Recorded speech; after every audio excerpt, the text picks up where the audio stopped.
The ship that would become the famed SS Rex was first envisioned as a powerful ship of state to rival the likes of Germany's Bremen and Europa. She would be large, but not the largest, and lavish, but not the most fashionable.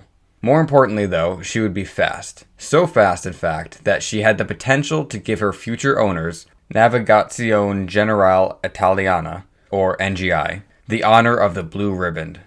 Not long after the keel of Rex was laid down in April 1930, though, the keel of another Italian superliner was laid down.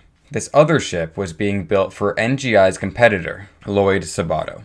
This second ship, to be named Conte di Savoia, would give NGI's ship a run for her money, but would also further assist in the effort to bring Italy to the forefront of transatlantic travel.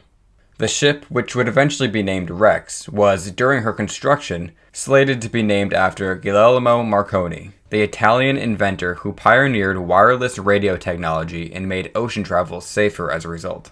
Designed to be just over 51,000 gross registered tons, the ship was intended to connect Italy and the United States via the relatively warm and comfortable southern route, which would appeal to tourists without detracting too much from the shorter northern route because she would be so fast.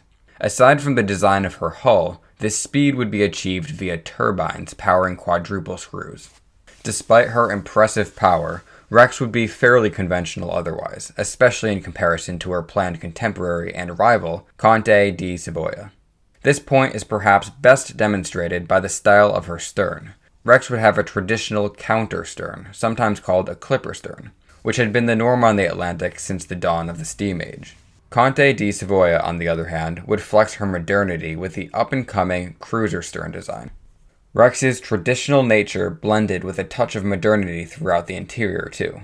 What made Rex less conventional, though, at least for the Northern European market, stemmed from the route she was designed for. While elaborate pools had become more common by the early 1930s, Italian ships operating on the southern route could have outdoor pools, right up on deck, making for a pleasant and easygoing travel experience. More on the pools later, though. While NGI's ship was supposed to be named after Marconi, the launch was graced by the presence of Italy's reigning king, Victor Emmanuel III. As such, the decision was made to christen the ship Rex in his honor, and undoubtedly earned some favor with the famously short king. But before Rex could even be delivered to her owners, the fascist dictator of Italy, Benito Mussolini, mandated the merging of the major Italian shipping lines into a single new company, which would become colloquially known as the Italian Line. The merger naturally included Lloyd Sabato, and thus Rex and her supposed rival, Conte di Savoia, became fleetmates. Rex was delivered to her very new owners and sailed from Genoa bound for New York on her maiden voyage on September 27, 1932. Rex called at the beautiful French port of Villefranche, right outside of Nice, just a short 3-hour coastal steam from Genoa. An hour later, Rex departed France for the Strait of Gibraltar and the open Atlantic Ocean. That night, just off the coast of Malaga, Spain, Rex's maiden voyage was suddenly disrupted. Her lights flicked out and her forward motion greatly reduced. Under reduced power and visibility, partially restored by emergency lighting, Rex slowly made for the port of Gibraltar, where she arrived at 3 a.m. local time. The culprit?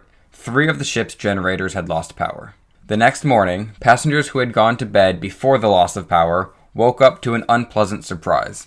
Instead of being a couple hundred miles out into the Atlantic, they were very clearly anchored in Gibraltar, as indicated by the iconic peak rising out of the sea. That morning, tenders appeared and began to run inconvenienced passengers between the stranded Rex and the shore to at least alleviate the anxiety. Luckily, Gibraltar is a beautiful place, but unluckily, it is small with limited options for distraction from a bad situation. To make matters worse, Rex was not about to go anywhere anytime soon. And to make matters even worse still, the situation was not exactly handled well by the crew and company officials. Rather than accept the bad publicity and potential wrath of the passengers by acknowledging the severity of the situation, they chose to shutter the purser's office and remain essentially hidden until they could resolve the ship's technical hiccup. On the third day, the Italian line's own Vulcania arrived alongside Rex and delivered the necessary parts to repair the generators. Since the repairs would take some time, passengers were offered continued passage aboard Vulcania, and some of the more impatient ones took the company up on the offer. About 24 hours after the necessary parts were delivered to the Rex, she was back underway, albeit with reduced electricity. Needless to say, the Rex did not earn the Blue Riband on her maiden voyage. In a display of incredible misfortune, Conte di Savoia suffered a similar and arguably worse incident on her own maiden voyage a couple of months later. The Italian line turned its luck around, though, when Rex took the westbound Blue Riband from Germany's Bremen the following year, with a 4-day, 13-hour crossing, and an average speed of just a skosh under 29 knots. This was a significant improvement over Bremen's record. Somehow, Rex would never break the eastbound record, yet would hold on to the westbound record for nearly 2 full years until the introduction of France's Normandy in 1935. Despite their rough starts, Rex and Conte di Savoia were popular ships among transatlantic travelers. Part of Rex's success may have been attributable to her unusual 4-class system, which included third, tourist, special, and first, in that hierarchical order. Although tourist third cabin, previously a step up from third class for those looking to get around cheaply while on holiday, had been universally eliminated during the Great Depression, the new special class aboard the Rex would allow holiday goers to travel in luxury at a discount, at least relative to the expense of first class. Another source of Rex's popularity was her southern Atlantic route and the outdoor pools it enabled. Unfortunately, there was only enough space for the upper 2 classes to have designated outdoor pools, perhaps a reason for the viability of the so-called special class. But for those who did have access to outdoor pools, it was a true luxury.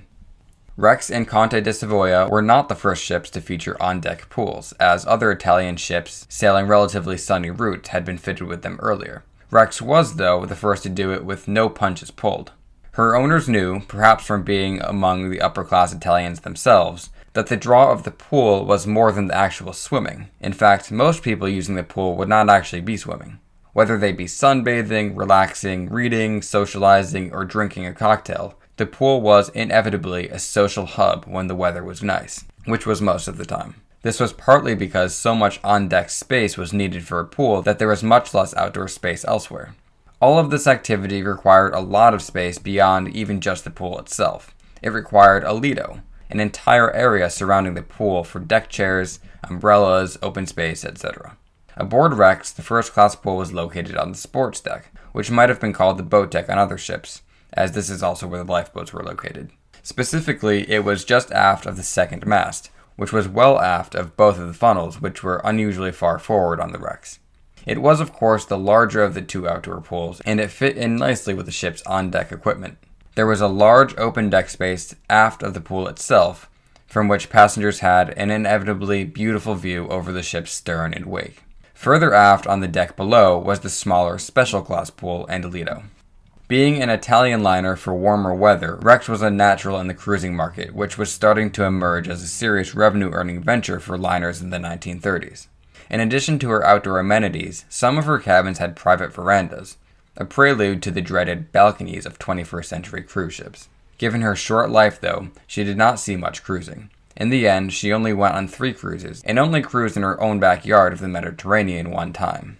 By 1938, Rex's career as an ocean liner was starting to get tangled up in geopolitics. On May 12th of that year, the United States Air Force conducted some exercises with the new B-17 Flying Fortress bomber, simulating a scenario in which Rex would be targeted. While the liner was 800 miles out of New York, the B-17s intercepted the ship, with passengers on board. Needless to say, the ship's passengers were alarmed, prompting understandable outrage from the Italian government. When World War II inevitably began, Rex was left dead in the water. After being stranded in New York at the start of the war alongside many of her contemporaries including Normandy and Queen Mary, she completed her final crossing from New York in May 1940, and was subsequently transferred to Trieste, where she was supposed to be safer from Allied aircraft attack. During the war, Rex, once the pride of the Italian merchant fleet and the de facto ship of state, was stripped of her expensive furnishings by governments and the hungry civilian population alike. Once the Allies started attacking Trieste, Rex was towed and anchored off the Istrian coast, presumably because she was thought to be safer there. Unfortunately, though, she was not, as the Allies learned of her location and the ship was attacked by Royal Air Force planes, and there she sank within spitting distance of land.